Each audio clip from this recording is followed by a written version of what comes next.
Welcome to How to Retire on Time, a show that answers your questions about all things retirement, including income, taxes, Social Security, healthcare, and more. This show is an extension of the book, How to Retire on Time, which you can grab today on Amazon or by going to www.howtoretireontime.com. My name is Mike Decker. I'm the author of the book, How to Retire on Time, but I'm also a licensed financial advisor, insurance agent, and tax professional, which means when it comes to financial topics, we can pretty much talk about it all. So that said, please remember, this is just a show, all right? Everything you hear should be considered informational, as in not financial advice. If you want personalized financial advice, then request your wealth analysis from my team by going to www.yourwealthanalysis.com.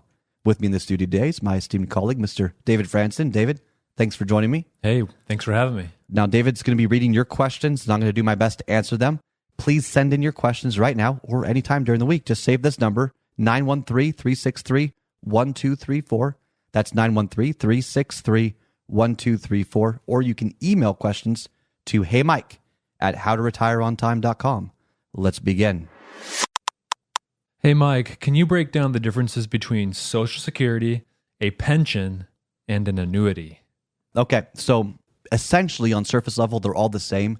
But what I think is so interesting about the analysis of this is the misunderstanding of how people think about pensions versus annuities. Okay, now let me say this first off, okay?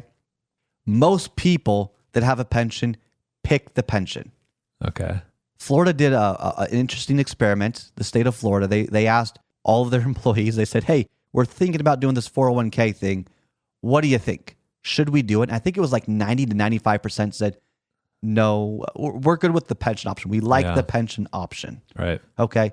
So what I'm about to say may surprise you, but you need to understand the definitions associated with Social Security, pension, and annuities. Because most people choose the pension when they're offered a pension, but when they're offered an annuity, they say, well, why would I do that? Let me playfully kind of articulate the differences. Social Security is a government-sponsored obligatory pension.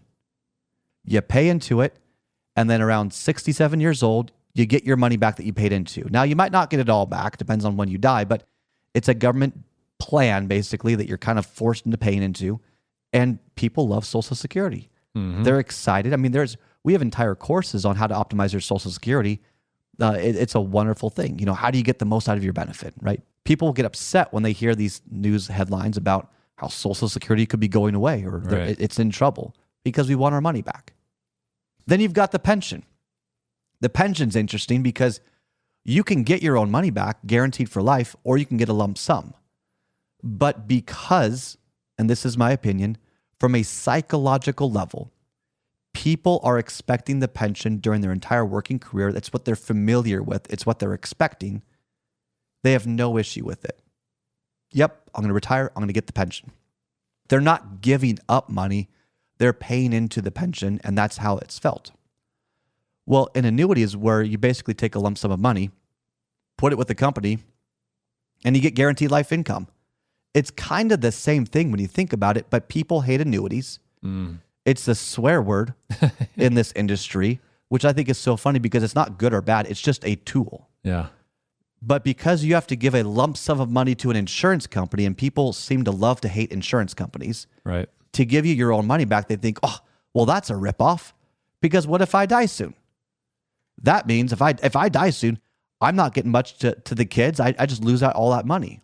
Well, on the pension, why'd you take the pension option? You could have taken the lump sum, and if you died soon, you gave more to the kids. It's the same thing. It's where the money starts. Pensions, the money starts with the company, and then you can choose to take it out and give up the life income. An annuity company, the money starts with you, and it goes to an insurance company for the lifetime income.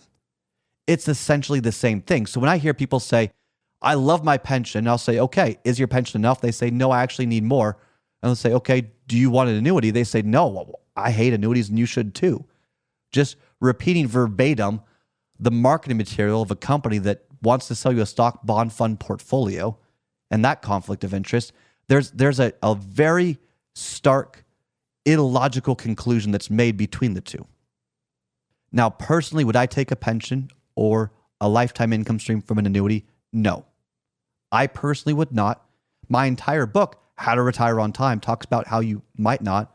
But I have people that read the book and they say, I read the book, but look, I need X amount guaranteed. No problem. But let's call it for what it is. If you're going to guarantee your income for life, whether it's from a business through a pension or it's through an insurance company, it's fixed income. It may struggle to keep up with inflation. It may struggle to also keep up with taxes. If tax rates go up, your pension income goes down. If tax rates go up and you funded an annuity with pre-tax dollars, your income goes down. It's very, very similar. So why am I trying to define it this way? Simple. We need to live within our emotional and economic limits. Emotional limits. If it's going to keep you up at night, that if you died soon, that you'd be kind of giving away a lot of your money, then it may not be right for you. If you need to guarantee a certain amount of money from an income stream, whether it's through a pension or through pension, Social Security, maybe through a small annuity, then maybe that's right for you. You've got to build a plan that will allow you to sleep well at night.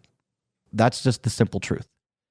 And then you can maybe take additional risk and build a growth portfolio that can add additional income for fun, but you wouldn't really need it. Or maybe it's just for fun, but you can adjust the budget and maybe take less if things were better or whatever it might be.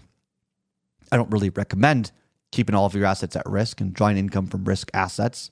That's why the reservoir strategy exists, which I talk about in my book. That's why you dive deep into deliberate planning, the strategies on what to do when the markets are up or down, what to do with your tax situations when taxes go up or down, what to do with life expenses if inflation gets out of control, right? You need to be proactive with these planning. So I have hesitancy in diving into a fixed income strategy that's solely based on fixed income. But the point still remains. Do you want fixed income or not? Do you like that? Does it help you or does it not? Everyone's different. Right. So as a whole, I hope more and more people can call it for what it is, understand it is a vehicle that provides a service to you, and it's okay either way. Yeah. I mean, all three of these are vehicles. All three of these are tools. And you could probably use all three of them as part of an overall plan. Is that right? Yeah. Well, let's talk about the tax side of each one. So Okay. Social Security, you can do tax planning with Social Security. If your total taxable amount of income in each year in retirement is below a certain threshold, less Social Security is taxed. Okay. Less of your Social Security income would be taxed. If it's above a certain level, it's all taxed. But you can kind of strategically manipulate your situation so that you're paying less tax in Social Security income and other income. With the pension, there's no tax planning. It's either you take a pension and you're paying the taxes, or you're not taking the pension and you're doing the lump sum, and then you can do tax planning with that. Okay. Some military pensions, there are some pensions out there that are tax-free, like disability. If you're in the military, that's tax-free. So there are some exceptions. All right. But for the most part, a pension's taxed. You can't do tax planning with the pension if you take that option. And that's a risk that many people are willing to take. It's not wrong by any means. It's just, let's call it for what it is. And then you've got the annuity, which the annuity, you can actually do tax planning. So it's not uncommon for someone that says, I need guaranteed income for life. And we say, great, let's fund the amount of annuities that you need to get the income that you want so you can sleep well at night, because that's what you want. Mm-hmm. Remember, everyone listening in, I wrote a book to say why you don't need guaranteed for life income. So I'm kind of talking against my own philosophy here, but I'm trying to be fair. Right. But you can decide, okay, well, how much goes into the pre-tax income category? How much goes into the Roth or after-tax category, the tax-free category? And then maybe a couple years down the line, you do some conversions on income streams. So some annuities, you can turn on the income and still convert it tax-free later on. So there are options out there. There are strategies out there that you may not realize, but it's all connected and it all matters. There's no such thing as a perfect investment product or strategy. If you want guarantees, you pay for it. If you're okay paying for it, then it might be right for you.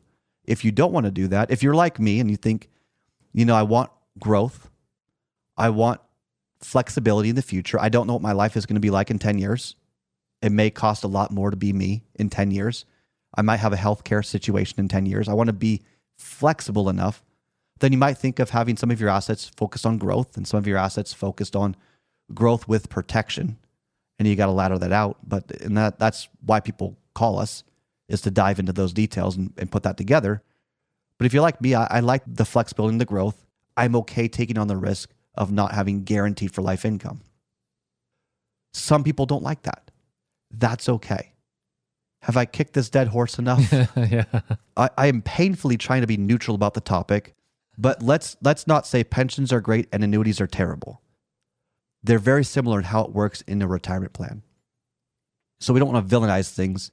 And by the way, I'm talking about specifically fixed indexed annuities that don't have fees associated with it. I'm well aware of, and if you're not aware, variable annuities have a ton of fees and may not be appropriate for you. In my mind, the only reason why it would be appropriate is if you put non-qualified assets into a variable annuity because you want to shelter the taxes on the growth. But you're paying a lot of fees for that shelter, and so it doesn't make sense. I've never sold a variable annuity because I haven't come across the situation where it would make sense. But at least I can understand and articulate when it could make sense. Yeah, you're open to that. Yeah, a fixed annuity grows at a fixed rate, so there's less growth potential, but it still can turn into an income stream. There are immediate annuities. You just put it in and boom, the annuity turns on. There are fixed indexed annuities, so it has more growth potential. But notice the key word there, potential. And there's some nuance in there, but it just goes back to when you're putting together your plan, get rid of the bias that you have and learn to define investments and products as they are, and then put together your plan first. Explore the strategies that are going to help you get more out of your hard-earned money, and then pick the investments and products that support the ability to implement those strategies and the plan that you're trying to put together, because the plan's really your quality of life. That's really what matters. Your money serves you. You don't serve your money. You don't build your life around a portfolio. Your portfolio builds its life around you. That's how it's supposed to be done. That's all the time we've got for the show today. If you enjoyed the show, consider subscribing to it wherever you get your podcasts. Just search for How to Retire on Time. Discover if your portfolio is built to weather flat market cycles, or if you're missing tax minimization opportunities that you may not even know exist. Explore strategies that may be able to help you lower your overall risk while potentially increasing your overall growth and lifestyle flexibility. This is not your ordinary financial analysis. Learn more about Your Wealth Analysis and what it could do for you regardless of your age, asset, or target retirement date. Go to www.yourwealthanalysis.com today to learn more and get started.